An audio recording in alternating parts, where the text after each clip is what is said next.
Imagina reservar unas vacaciones en un país donde el itinerario completo está escrito antes de que pongas un pie en el aeropuerto. Suena sátira, pero es real. Se llama turismo en la República Popular Democrática de Corea. El catálogo oficial promete playas tranquilas en Wonsan, hoteles 5 estrellas en Pyongyang y excursiones a montañas sagradas como Paektu, vendiéndote un paraíso que, según la propaganda estatal, rivaliza con Bali o con la Riviera Francesa.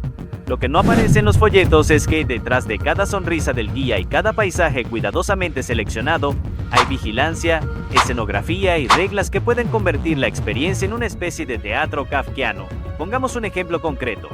En el Gran Hotel Goryeo, uno de los principales alojamientos para extranjeros, los turistas se despiertan con vistas al río Taedong, desayuno tipo buffet con café instantáneo importado de China y pan tostado bajo un retrato de Kim Il-sung y Kim Jong-il. Parece un resort soviético congelado en el tiempo. Pero la libertad termina en el lobby. No se puede salir solo a caminar, no se puede hablar con la gente de la calle, no se puede elegir qué ver ni cuándo. Todo está coreografiado como si fueran extras en un reality show sin guión improvisado. La ironía es palpable desde el momento del aterrizaje en Sunan, el aeropuerto internacional de Pyongyang. Las pantallas luminosas anuncian "Bienvenidos al paraíso del pueblo", mientras agentes revisan cada página de las guías turísticas occidentales en busca de contenido subversivo. El viajero entrega su teléfono, su GPS y a veces hasta su libro favorito para asegurarse de que solo verá y leerá lo que el régimen aprueba. Es un control que convierte cualquier visita en una cápsula del tiempo donde los turistas actúan como espectadores de un decorado gigantesco que debe parecer espontáneo. En la propaganda oficial, este tipo de turismo se presenta como prueba de apertura, como si Corea del Norte estuviera mostrando su rostro más amable. Hay videos promocionales donde niños sonríen en parques impecables, parejas bailan en plazas públicas y restaurantes sirven platos abundantes de mariscos recién traídos de las costas del Mar del Este. Sin embargo, a pocos kilómetros de esas rutas cuidadosamente planificadas, la vida cotidiana es muy diferente.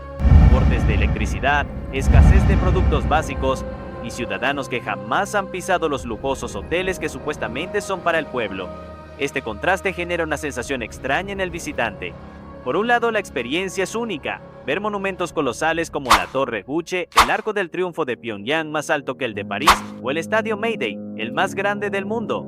Por otro lado, todo tiene un sabor de cartón piedra, como si los edificios hubieran sido levantados para una exposición universal que nunca termina. El viajero no sabe si reírse de la exageración propagandística o sentir un escalofrío al darse cuenta de que, para millones de personas, esa escenografía es la vida diaria.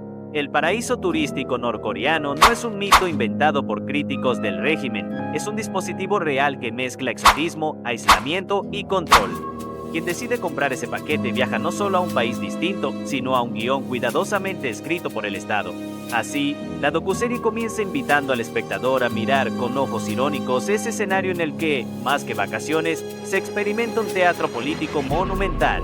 La pregunta que subyace es: ¿quién observa a quién? ¿El turista al régimen o el régimen al turista? En esta historia, el protagonista no es una persona en carne y hueso que acompaña al turista con su pasaporte noruego o español. El verdadero protagonista es el mito mismo del paraíso turístico que Corea del Norte ha fabricado y proyectado al mundo, una construcción cuidadosamente ensamblada por el régimen para funcionar como vitrina. En los folletos oficiales aparece con títulos grandilocuentes: La nación de la hospitalidad socialista, el Edén del pueblo o el faro del turismo revolucionario. Se presenta como un destino en el que la historia, la cultura y la naturaleza se combinan para ofrecer una experiencia auténtica e intacta frente a la globalización. Pero cuando uno comienza a desmenuzar ese mito, descubre que se trata más de un producto de laboratorio que de un destino orgánico. Por ejemplo, el balneario de Wonsan Calma, anunciado como un complejo de lujo con 170 edificios, hoteles de alta gama y un aeropuerto internacional, fue inaugurado parcialmente en 2019 para extranjeros y élites internas. En las imágenes propagandísticas aparece Kim Jong-un inspeccionando la obra con una sonrisa satisfecha, mientras arquitectos y militares toman nota de cada gesto suyo.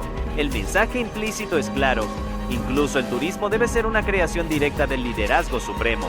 Sin embargo, fuera del encuadre de las cámaras, gran parte del complejo estaba incompleto y los turistas llegaban a instalaciones semioperativas, con obras paralizadas y servicios limitados. El mito también se apoya en símbolos arquitectónicos. El Hotel Ryugyong, Ese rascacielos en forma de pirámide de 105 pisos en Pyongyang es quizá el ejemplo más célebre, comenzado en 1987 con ambiciones de convertirse en el hotel más alto del mundo, terminó siendo durante décadas un esqueleto de hormigón cerrado, un monumento al exceso y la imposibilidad. La propaganda oficial sigue mostrándolo como el orgullo de la nación, aunque solo en 2018 se iluminó su fachada con pantallas LED para disimular que en su interior no hay huéspedes. El régimen insiste en presentar el Ryugyong como símbolo de modernidad, mientras en realidad es un cascarón que proyecta una imagen de lujo inexistente. Este protagonista mito no se limita a edificios. Incluye rutas enteras diseñadas como si fueran parques temáticos. Los visitantes son llevados al Monte Paektu, la montaña sagrada donde la narrativa oficial ubica el nacimiento de Kim Jong-il en una cabaña legendaria durante la resistencia contra los japoneses. Allí, el aire frío y la nieve son descritos como puros y revolucionarios en guías turísticas estatales. Sin embargo, estudios históricos y testimonios indican que Kim Jong-il nació en realidad en un campamento soviético en Siberia. La montaña se convierte así en un escenario para teatralizar el mito del linaje divino de los líderes. En la propaganda, los guías oficiales son presentados como embajadores de la cultura, políglotas, formados en universidades extranjeras para compartir con los visitantes las maravillas del país. La realidad es más rígida. Cada guía repite frases calcadas, evita responder preguntas incómodas y en muchos casos funciona como supervisor para asegurarse de que nadie se aparte del recorrido autorizado. Esa dualidad es clave para entender el mito. No se trata solo de vender un destino, sino de controlar la narrativa hasta el último detalle. El protagonista de esta docuserie entonces es ese constructo, un paraíso turístico que sirve como escaparate del régimen, que muestra sus trofeos arquitectónicos, paisajes y costumbres con un guión previo. En los folletos brilla el sol socialista y se promete autenticidad revolucionaria. En la práctica, el visitante se encuentra con algo más parecido a un museo viviente de la propaganda, donde cada paso está pautado. Esa tensión entre imagen y realidad es la que hace que el mito sea tan fascinante y tan irónicamente frágil. Para entender cómo Corea del Norte llegó a levantar este paraíso turístico tan meticulosamente coreografiado, hay que retroceder al nacimiento mismo del Estado y a su búsqueda obsesiva de legitimidad y divinidad política. Tras la Segunda Guerra Mundial, la península quedó partida en dos y la mitad norte, ocupada por los soviéticos, se convirtió en la República Popular Democrática de Corea en 1948, con Kim Il-sung como líder. Desde el principio, el régimen entendió que controlar la narrativa internacional era tan importante como controlar la interna. La Guerra de Corea 1950-1953 devastó la infraestructura, pero también le dio al nuevo Estado un argumento: erigirse como baluarte antiimperialista y, por tanto, merecedor de admiración y solidaridad mundial. En los años 50 y 60, Pyongyang era vista por varios países del tercer mundo como un ejemplo de reconstrucción socialista. Kim Il-sung impulsó grandes proyectos industriales y urbanos para demostrar que su modelo podía superar al sur capitalista. En ese clima nació la idea de mostrar al mundo un rostro amable. Se construyeron hoteles, teatros y avenidas amplias no solo para uso interno, sino para delegaciones extranjeras y visitantes de países aliados. El turismo era casi exclusivamente político: conferencias, intercambios culturales, visitas de camaradas revolucionarios. El giro hacia un turismo más comercial, aunque siempre controlado, comenzó en los años 80. En 1987 se inició la construcción del Hotel Ryugyong con capital extranjero y se planificó un boom turístico, coincidiendo con el Festival Mundial de la Juventud y los Estudiantes en 1989. Pyongyang quería rivalizar con Seúl, que ese mismo año organizaba los Juegos Olímpicos. El régimen imaginaba miles de visitantes llenando el nuevo hotel y los estadios. Pero la caída del bloque soviético y la retirada de financiamiento dejaron el proyecto inconcluso. En lugar de símbolo de modernidad, el Ryugyong se convirtió en un fantasma visible desde cualquier punto de la capital. La crisis económica y la hambruna de los 90, la ardua marcha, hicieron que el turismo pasara a un segundo plano, pero no desapareciera. El régimen formaceará a los visitantes extranjeros, sobre todo chinos, una fuente de ingresos relativamente segura. Desde principios de los 2000, Corea del Norte empezó a ofrecer paquetes turísticos más sistemáticos. Visitas a Pyongyang, a la zona desmilitarizada de Panmunjom y a sitios naturales como el Monte Myohyang o las cascadas de Chilbo, todo bajo estricta vigilancia y con tarifas en euros o dólares. Un momento clave del giro narrativo fue la creación de la zona turística especial del Monte Kumgang en 1998. En colaboración con Corea del Sur, por primera vez surcoreanos comunes podían entrar al norte para ver uno de sus paisajes más famosos. Durante unos años, decenas de miles de visitantes cruzaron la frontera. Era el experimento más ambicioso de apertura turística del régimen. Sin embargo, en 2008, tras el asesinato de una turista surcoreana por un soldado norcoreano, el proyecto se paralizó y el complejo fue finalmente confiscado por Pyongyang. Este episodio dejó claro que la hospitalidad norcoreana tenía límites muy rígidos. En la última década, bajo Kim Jong-un, el turismo se ha convertido en un componente central del discurso de desarrollo. Se han anunciado megaproyectos como el complejo de esquí Masikryong, inaugurado en 2013 con 10 pistas, teleféricos importados de Europa y un hotel de 250 habitaciones. La propaganda lo presentó como evidencia de que el pueblo norcoreano podía disfrutar de deportes de invierno como los suizos. Sin embargo, la mayoría de los ciudadanos no puede pagar ni un día allí. El complejo existe principalmente para extranjeros, diplomáticos y la élite local. Este recorrido histórico revela que el paraíso turístico no es un capricho reciente ni una simple atracción exótica. Es la culminación de décadas de ingeniería simbólica. Cada hotel, cada ruta, cada montaña sagrada forma parte de un guión que busca mostrar prosperidad, modernidad y continuidad revolucionaria. Y, al mismo tiempo, cada quiebre económico, cada sanción y cada escándalo va dejando grietas en esa escenografía. Lo que nació como vitrina del socialismo terminó convirtiéndose en un escaparate de contradicciones. El giro narrativo de nuestra docuserie se apoya precisamente en esto. Lo que en los folletos parece un país abierto, en realidad es una máquina cerrada que permite vislumbrar su interior solo a través de corredores cuidadosamente iluminados. Y, como en cualquier museo interactivo, el visitante cree que está explorando libremente cuando en realidad sigue un recorrido prefijado. Esa es la paradoja. Un turismo que no permite el turismo, un escaparate que no permite mirar detrás del cristal. Si hasta ahora la historia sonaba metáfora, este bloque baja al detalle. Marcas, precios, olores, texturas, porque el paraíso turístico norcoreano no se sostiene solo en grandes relatos, sino en microescenas que rozan lo surrealista cuando uno las observa de cerca. El Gran Hotel Koryo, por ejemplo, es uno de los más utilizados para alojar extranjeros en Pyongyang. Su fachada marrón de 2 torres, unidas por un puente en el piso 30, tiene 43 pisos cada una. Sus habitaciones, en teoría de 4 estrellas, ofrecen minibares con cerveza Taedonggang, la marca estatal, y agua embotellada Myoyan. El desayuno suele consistir en huevos duros, pan blanco y café instantáneo importado de China o Vietnam. En los salones se oyen baladas revolucionarias instrumentales y en la tienda del lobby se pueden comprar cigarrillos coreanos 7.27 en alusión a la firma del armisticio de 1953 a $3, la cajetilla y licor de ginseng en botellas con forma de calabaza a $15.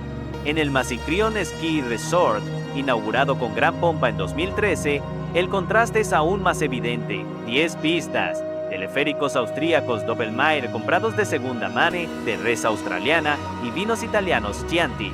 El precio oficial para un visitante extranjero ronda los 100 euros por día con forfait incluido. Pero casi ningún norcoreano común puede acceder. Los pocos esquiadores locales son militares o miembros del partido invitados para posar en las fotos.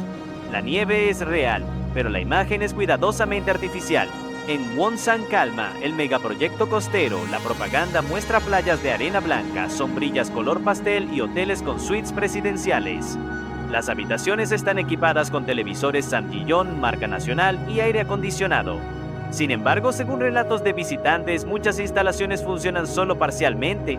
Ascensores que no suben, restaurantes que ofrecen menús con langosta pero terminan sirviendo pescado congelado, y piscinas donde el agua está helada por falta de calefacción. Los precios para extranjeros oscilan entre $70 y $200 por noche, cifras astronómicas para la mayoría de los ciudadanos del país. Incluso los detalles religiosos del régimen tienen su contraparte turística. En el monte Paektu, los turistas son llevados a ver la cabaña donde supuestamente nació Kim Jong-il.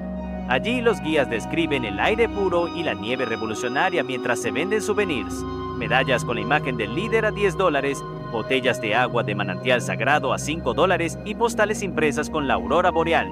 El olor del incienso y del carbón que calienta las estufas se mezcla con el frío cortante y el aroma metálico del lago cráter. La tienda de regalos del Arco del Triunfo de Pyongyang, que con 60 metros de altura supera al de París, ofrece productos que parecen sacados de un museo de la Guerra Fría. relojes Poveda de fabricación rusa, cámaras fotográficas chinas y CDs de canciones patrióticas. Se aceptan euros, dólares y yuanes, pero no la moneda local para los extranjeros. El cambio se hace en efectivo sin recibos. Esta economía paralela crea la sensación de estar en un bazar diplomático más que en un país socialista. Los restaurantes designados para turistas ofrecen un repertorio fijo. El plato estrella es el pollo entero al estilo Pyongyang, que se sirve en mesas redondas con manteles blancos y sillas doradas. El menú suele incluir sopa fría naengmyeon, kimchi moderado en picante, como si la cocina hubiera sido diseñada para cumplir con una checklist más que para seducir. El transporte también tiene su propio guión. Los turistas son trasladados en autobuses coreanos, Daewon pintados de azul y blanco, siempre con las cortinas cerradas para evitar que miren fuera del itinerario. Los asientos tienen fundas bordadas con la bandera nacional y se prohíbe tomar fotos desde la ventana si no es autorizado. En los trenes que van a las zonas montañosas, los vagones para extranjeros suelen tener calefacción y mantas, mientras que los vagones para locales van abarrotados y sin comodidades. Incluso en el aeropuerto internacional de Pyongyang, el duty free tiene un aire de escenografía, botellas de whisky escocés, perfumes franceses y chocolates suizos a precios similares a los de cualquier aeropuerto europeo, pero casi sin clientes. El olor es de barniz nuevo, los pasillos brillan, pero los estantes tienen pocas unidades de cada producto, como para dar sensación de abundancia sin arriesgarse a que se agote el stock. Cada uno de estos detalles transmite la misma paradoja: abundancia para mostrar, escasez para vivir. El paraíso turístico funciona como un escenario donde cada marca, cada precio y cada sabor son cuidadosamente seleccionados para construir un relato de modernidad, lujo y exotismo socialista. Pero, al mirarlo con atención, la acumulación de detalles produce el efecto contrario, revela la artificialidad del decorado. En este punto de la docuserie, la cámara ya ha recorrido hoteles, pistas de esquí, montañas sagradas y restaurantes para turistas. Lo que empieza a quedar claro es la fisura entre el decorado y la vida real. Las cifras y los nombres propios ya mostraban extravagancia. Ahora conviene mirar el reverso, porque ahí se instala la ironía moral. El régimen vende el turismo como prueba de que la República Popular Democrática de Corea es autosuficiente y próspera. Sin embargo, casi todo lo que da apariencia de lujo, el café, los vinos, los teleféricos, las alfombras de los hoteles es importado discretamente de China, Europa del Este o incluso países de la Unión Europea mediante intermediarios. En un país donde los cortes de electricidad son habituales, los hoteles para extranjeros mantienen generadores privados para no interrumpir el aire acondicionado ni las luces de los salones. Mientras tanto, a pocas cuadras de distancia, familias enteras cocinan con carbón en edificios oscuros y los niños hacen la tarea a la luz de velas. La ironía más punzante se ve en los precios. Un forfait en Masikryong cuesta alrededor de 100 eurosos diarios, más de lo que gana en un mes un trabajador norcoreano promedio. El licor de ginseng a $15 es un lujo inalcanzable para quienes apenas pueden comprar arroz. El visitante extranjero, que en su país quizás busca vacaciones baratas, se convierte en un aristócrata temporal dentro de Corea del Norte, moviéndose en un circuito que ni siquiera la élite local pisa salvo por invitación. Es como si uno entrara a un parque temático de desigualdad cuidadosamente disimulado bajo retórica revolucionaria. Incluso la escenografía propagandística tiene grietas que resaltan el contraste.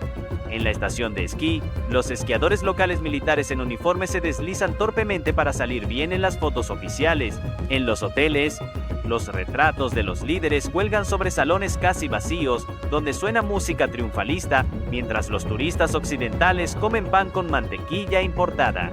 Se trata de una puesta en escena que recuerda más a una exposición universal permanente que a un destino vivo. La ironía moral es doble. El Estado se presenta como defensor del pueblo, pero sus proyectos turísticos están diseñados para obtener divisas de extranjeros, y esos mismos extranjeros, que muchas veces viajan por curiosidad crítica, terminan financiando indirectamente al régimen con cada billete de euro o dólar. El turismo funciona como una ventana para mostrar prosperidad, pero también como una válvula para captar recursos que no pueden entrar por otras vías debido a sanciones internacionales. En la propaganda oficial se repite que el pueblo norcoreano es el anfitrión de estas maravillas. Sin embargo, la mayoría de los norcoreanos jamás ha pisado esos lugares. Ni siquiera pueden acercarse sin autorización. La playa de Wonsan es para los turistas. Los trenes de lujo son para los extranjeros. Las tiendas duty free están vetadas para el ciudadano común.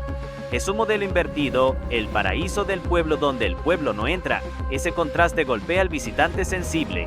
Después de un día de recorrido por monumentos gigantescos, vuelve al hotel y descubre que no puede salir a caminar ni preguntar a la gente su opinión. Al día siguiente se le ofrece otra excursión revolucionaria, siempre con guías que repiten frases calcadas. El turista, que en teoría está allí para ver la realidad de un país auténtico, acaba siendo parte de una obra de teatro político donde su papel es el del espectador obediente. Esta ironía moral no es un detalle menor, es la esencia del sistema turístico norcoreano.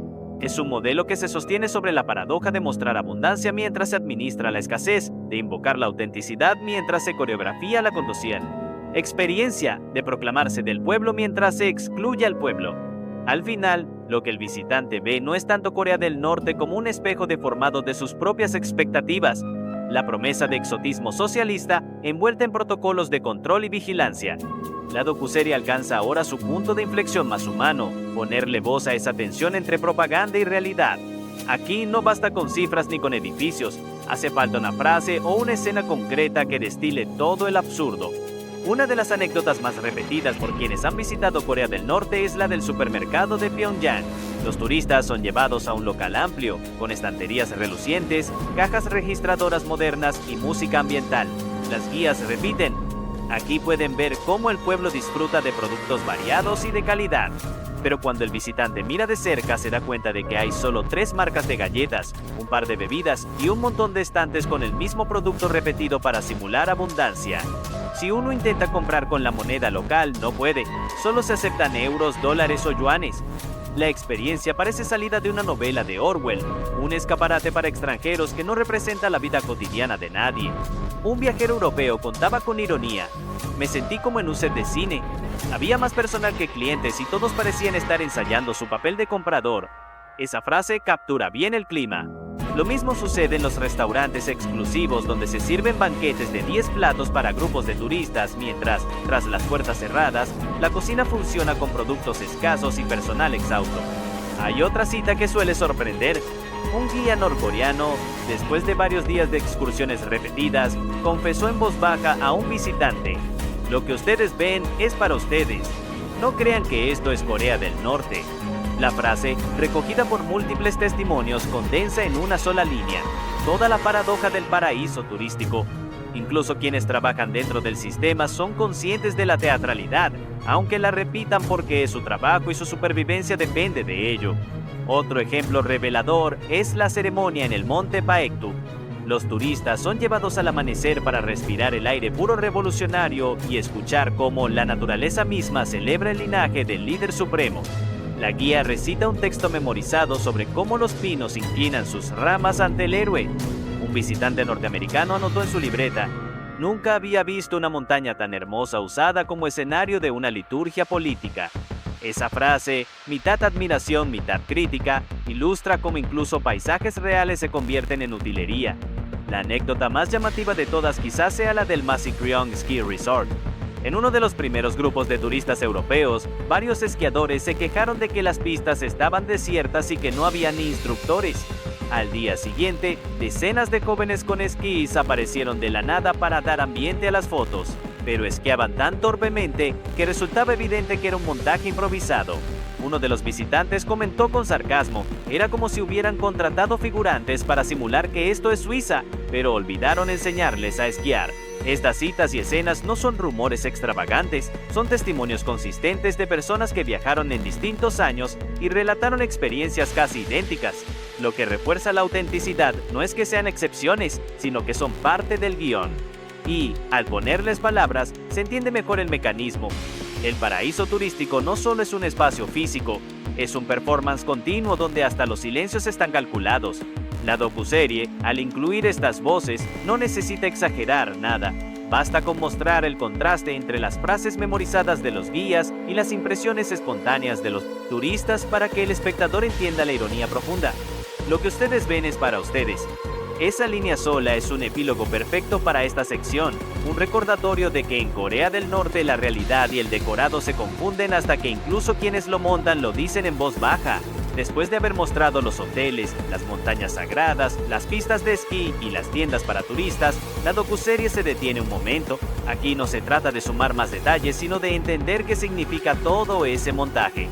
El paraíso turístico de Corea del Norte no es un simple capricho arquitectónico ni un proyecto económico aislado. Es un instrumento político con múltiples capas, una vitrina de legitimidad hacia afuera, una fuente de divisas en un país sancionado y, sobre todo, un espejo interno para reforzar la narrativa del poder ante su propia población. En la superficie parece un esfuerzo de desarrollo, pero bajo esa capa hay un mecanismo simbólico. Cada hotel de lujo inaccesible para la mayoría de los ciudadanos funciona como un monumento a la idea de que el país es próspero y admirado. Cada visitante extranjero fotografiado en la Torre Juche sirve como prueba de que Corea del Norte no está aislada, sino que recibe admiración mundial. Cada guía que repite frases memorizadas actúa al mismo tiempo como anfitrión y como vigilante, asegurando que la historia que se cuenta sea la autorizada. El efecto, cuando se observa con detenimiento, es doble. Para el extranjero, es un teatro político donde uno paga por entrar y se mueve por corredores vigilados. Para el ciudadano norcoreano, es una escenografía inaccesible pero visible en la propaganda, que confirma la narrativa oficial. Somos un país respetado, capaz de construir resorts como cualquier potencia. En ambos casos, el paraíso turístico funciona como dispositivo de control de la percepción, no como espacio de ocio real. Este uso del turismo como herramienta política no es único en el mundo, otros regímenes lo han intentado, pero en Corea del Norte adquiere una intensidad particular porque se da en un contexto de aislamiento extremo. La paradoja es que, al vender un paraíso, el régimen deja ver también sus grietas. La importación de productos, la ausencia de turistas reales, la teatralidad de los escenarios, lo que se concibió como escaparate, termina funcionando también como confesión involuntaria de debilidad. La docuserie cierra este bloque con una imagen mental, un turista extranjero sentado en el lobby del Hotel Koryo, bajo los retratos de los líderes, tomando café instantáneo y mirando por la ventana un río Taedong iluminado artificialmente. Piensa que está observando Corea del Norte. En realidad, está dentro de un guión que fue escrito para él. Pero, al mismo tiempo, el régimen lo observa a él como prueba viviente de su narrativa. Es un juego de espejos donde cada mirada alimenta a la otra. Ese es el sentido profundo del paraíso turístico. No es un destino, es un acto. Y como todo acto tiene dos públicos, el que cree verlo desde afuera y el que necesita mostrarlo desde adentro. En esa doble lectura se sostiene su poder y también su fragilidad. La pregunta inevitable es, ¿hacia dónde puede evolucionar este paraíso turístico en los próximos años? A primera vista, todo indica que Corea del Norte seguirá intentando explotar el turismo como una de sus pocas vías legítimas de ingreso de divisas. Las sanciones internacionales han reducido drásticamente el comercio exterior y los programas nucleares han tensionado las relaciones con sus principales socios. En ese contexto, atraer visitantes extranjeros, sobre todo de China y Rusia, se convierte en una prioridad económica. El propio Kim Jong-un ha declarado en múltiples ocasiones que el turismo es un sector estratégico para el desarrollo. Ha visitado repetidamente las obras del complejo costero de Wonsan Kalma, ha inspeccionado el Masikryong Ski Resort y ha ordenado construir nuevos hoteles en Pyongyang. La propaganda presenta estas iniciativas como parte del plan quinquenal para elevar el nivel de vida del pueblo, pero los hechos muestran que, al menos de momento, son principalmente para extranjeros y élites. Si el régimen consigue abrir más zonas especiales como intentó con el Monte Kumgang, podría aumentar el flujo de visitantes y diversificar las fuentes de ingreso. Sin embargo, hay obstáculos importantes. El primero es la pandemia de COVID-19, que llevó al país a cerrar completamente sus fronteras desde principios de 2020 hasta mediados de 2023. Durante ese tiempo, el turismo se redujo a cero y muchos proyectos quedaron paralizados o semi-abandonados. El segundo obstáculo son las sanciones internacionales. Muchas empresas de viajes han dejado de ofrecer paquetes a Corea del Norte por presiones legales y reputacionales. El tercero es la propia rigidez del sistema. Sin un mínimo de libertad de movimiento y acceso, es difícil atraer a turistas más allá de los curiosos o simpatizantes del régimen. Si Corea del Norte quiere realmente convertir el turismo en motor económico, tendrá que tomar decisiones delicadas. Abrir más zonas a visitantes implica riesgos de información y contacto con la población. Mantener el control absoluto implica limitar la rentabilidad y el atractivo. Algunos analistas señalan que podría seguir el modelo chino de zonas especiales, áreas donde se permite mayor apertura y se aplican reglas diferentes, sin afectar al resto del país. Wonsan Kalma y Masikryong ya funcionan como prototipos de ese modelo. En el plano internacional, el turismo norcoreano es también un termómetro político. Un aumento de visitantes rusos, por ejemplo, indicaría un acercamiento estratégico con Moscú. Un retorno de turistas chinos señalaría que Pekín sigue sosteniendo al régimen, y cualquier apertura, turistas europeos o surcoreanos, marcaría un gesto de distensión diplomática.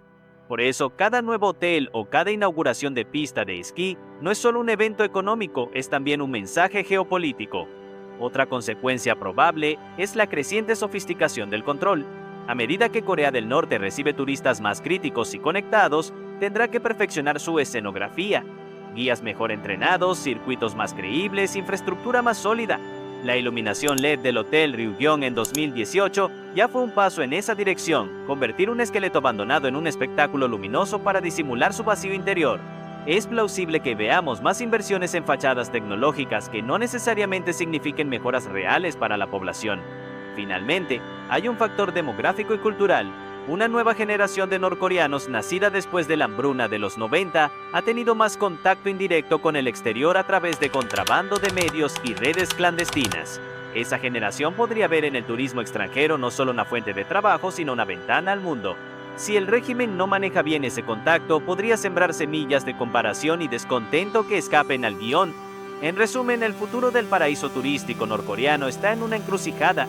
Puede convertirse en un escaparate más sofisticado y rentable, una especie de Las Vegas socialista vigilada hasta el milímetro, o puede revelar tantas grietas que termine siendo contraproducente para la narrativa oficial.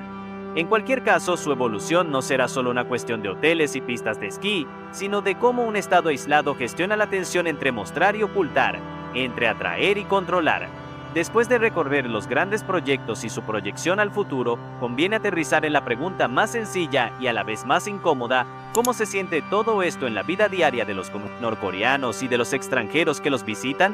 Porque detrás de cada hotel, cada pista de esquí y cada playa vigilada, hay una red de personas empleadas. Si no en Gwanghwae o un obrero en Hamhung puede ver por televisión la inauguración del complejo costero de Wonsan Calma con Kim Jong-un cortando la cinta, pero nunca tendrá la posibilidad de bañarse en esa playa ni de dormir en esas habitaciones.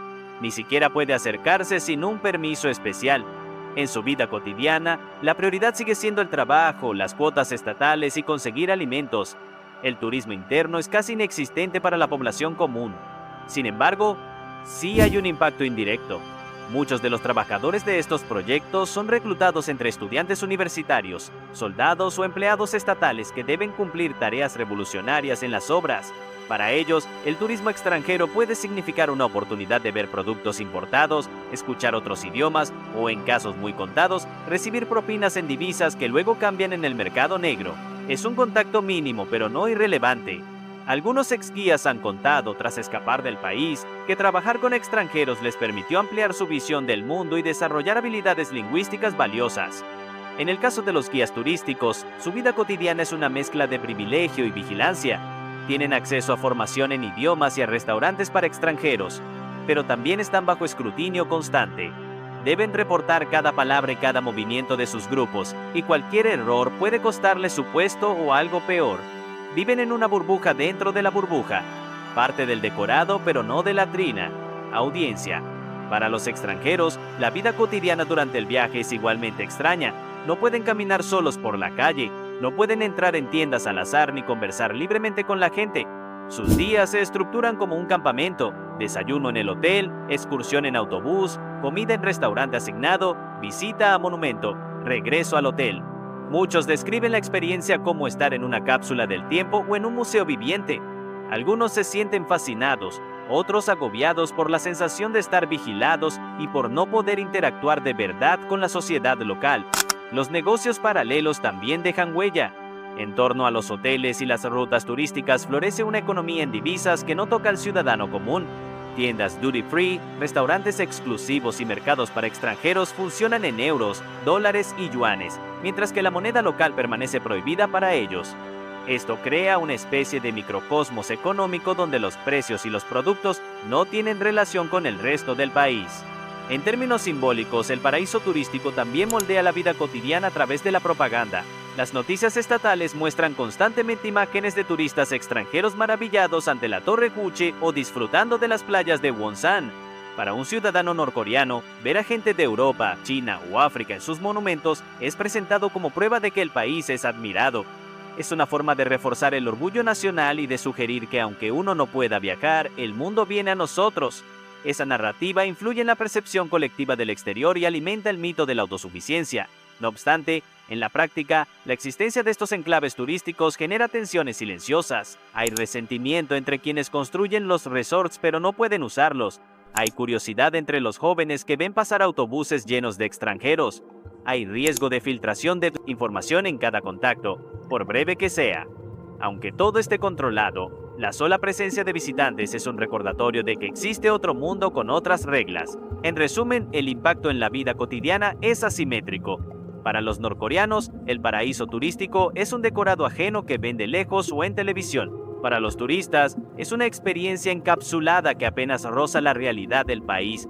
Pero en ese roce mínimo se produce algo importante. El contacto, aunque mediado, deja huellas en ambos lados. Y esas huellas, acumuladas con el tiempo, pueden erosionar la solidez del guión. Para entender el paraíso turístico norcoreano en toda su dimensión, hay que compararlo con otros experimentos similares en el mundo, porque, aunque suene único, Corea del Norte no inventó de cero la idea de usar el turismo como vitrina política.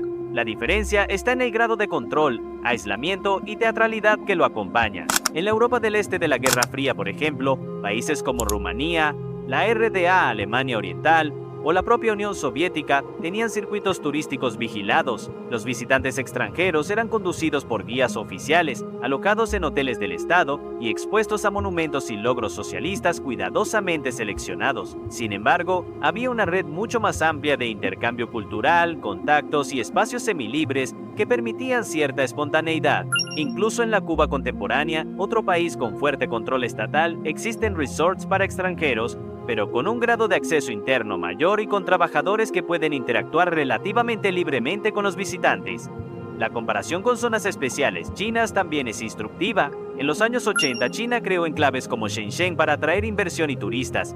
Eran ventanas de apertura controlada, pero su magnitud y su éxito acabaron transformando la economía entera. Corea del Norte ha intentado algo parecido con Wonsan, Kalma o el monte Kumgang, pero sin permitir la misma flexibilidad ni el mismo volumen de visitantes. La consecuencia es que sus proyectos siguen siendo vitrinas sin derrame real hacia la sociedad. Hay también paralelismos con microestados que basan su imagen en un producto simbólico.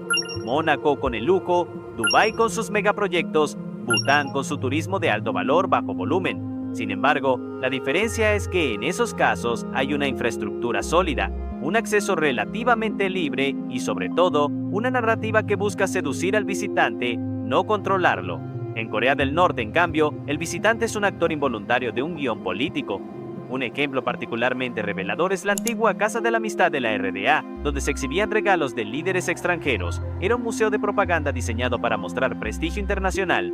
Corea del Norte tiene su propia versión con la exposición de regalos internacionales en Myeonggan, donde se muestran obsequios recibidos por los líderes Kim.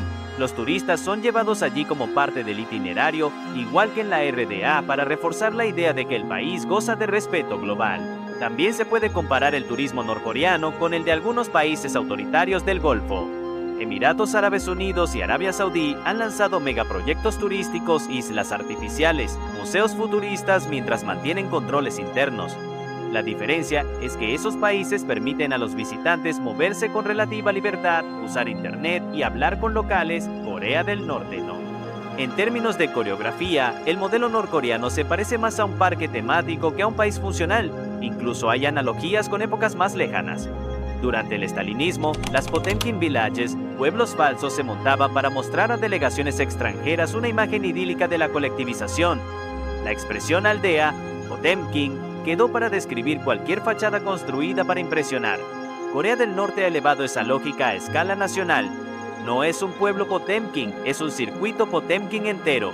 Por último, hay que considerar el flujo real de turistas. Antes de la pandemia, Corea del Norte recibía entre 80.000 y 100.000 visitantes al año, la inmensa mayoría procedentes de China. Es una cifra modesta comparada con los millones que visitan Cuba, Vietnam o incluso Bután. Esto muestra que, aunque la propaganda venda un paraíso turístico, su impacto en términos de volumen es limitado. El exotismo y el control extremo lo hacen atractivo para un nicho de viajeros curiosos, pero no para un turismo masivo. En conjunto, la comparación internacional revela que el fenómeno norcoreano no es una rareza absoluta, sino una versión extrema de una estrategia conocida. usar el turismo como vitrina, pero al llevarlo al límite con guiones estrictos, acceso mínimo, teatralidad constante, Corea del Norte transforma una herramienta blanda de poder en un ritual casi litúrgico. Es turismo como propaganda pura, sin concesiones a la espontaneidad ni al mercado. Al llegar al final de esta mini docuserie, las imágenes acumuladas dibujan un cuadro claro y a la vez desconcertante. Hemos recorrido hoteles con minibares de cerveza Taedonggang, pistas de esquí con teleféricos austríacos de segunda mano, playas semivacías vigiladas por militares y montañas convertidas en liturgia política, todo ello sostenido por un mismo hilo, un paraíso turístico, fabricado como escaparate para el exterior y espejo para el interior. Lo fascinante es que, sin necesidad de inventar nada, los datos reales ya son materia de sátira involuntaria. Un hotel piramidal de 105 pisos vacío durante décadas pero iluminado como una joya, un resort de esquí sin esquiadores auténticos, un supermercado para turistas donde no se acepta la moneda local. Son escenas que parecen guiones de ficción distópica y sin embargo están documentadas en la vida cotidiana de Corea del Norte. Este dispositivo no es solo un negocio, es un lenguaje. Cada turista extranjero es un signo de legitimidad, cada edificio es un adjetivo monumental, cada guía es un verbo que repite una frase memorizada. El paraíso turístico funciona como una frase compleja en la gramática del poder norcoreano, en la que mostrar y ocultar son complementos inseparables. En esa frase, el sujeto es el régimen, el objeto es la percepción, y el turista es al mismo tiempo testigo y actor. La paradoja final es que, al intentar controlar hasta el último detalle, el régimen acaba revelando sus fisuras. Las importaciones encubiertas desmienten la autosuficiencia proclamada, la exclusión del pueblo contradice el discurso igualitario, la teatralidad exhibida evidencia la falta de espontaneidad. El paraíso turístico es en ese sentido su propia confesión, un espejo que refleja tanto la ambición del poder como sus límites. La docuserie cierra con una imagen simbólica, un mapa del país visto desde arriba, donde los circuitos turísticos aparecen como corredores iluminados en medio de un territorio oscuro. En esos corredores se mueven autobuses azules con cortinas cerradas, guías políglotas, turistas curiosos y retratos omnipresentes. Alrededor, millones de vidas transcurren sin acceso a esos espacios. La pregunta que queda flotando no es si Corea del Norte logrará convertir su turismo en motor económico, sino qué revela este teatro permanente sobre la relación entre espectáculo y poder. Así, dentro del falso paraíso turístico de Corea del Norte, no es solo un viaje a un país exótico, es un ejercicio de lectura crítica de cómo un estado aislado usa el turismo como herramienta de propaganda, cómo fabrica escenas para que otros las vean y, al hacerlo, deja entrever su propia fragilidad, un destino que no se visita tanto para descansar como para entender en directo cómo se construye y se sostiene un mito.